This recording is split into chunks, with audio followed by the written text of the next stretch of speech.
Setelah kita berhasil membuat diakritik pengubah bunyi, maka sekarang kita lanjutkan tutorial kita untuk membuat inani surat pa dan fa.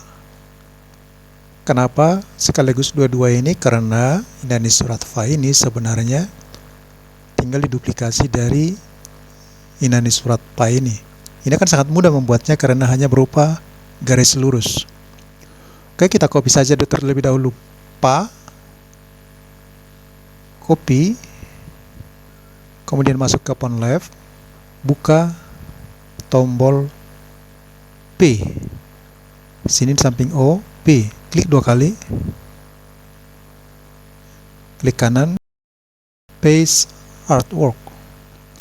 Inilah inani surat pa. Sekarang pilih Rapid 5, buatlah bingkai sesuai inani surat pa ini. Klik kontur untuk mengedit, perbaiki yang perlu diperbaiki. Oke, kira-kira seperti itu. Klik gambarnya, lalu hapus. Klik nama filenya. Maka ini pa sudah ada di sini. Nah, setelah berhasil kita buat inani surat pa, kita buka kembali ini di blok keseluruhan. Kemudian Ctrl C, klik nama filenya, lalu klik tombol F. Klik 2 kali, klik kanan, paste kontur. Setelah kita paste seperti ini, klik Ctrl D, maka dia akan menjadi 2. Tinggal digeser, disamakan dulu kiri dan kanan. Oke, setelah seperti itu baru turunkan atau naikkan. Anggaplah kita turunkan.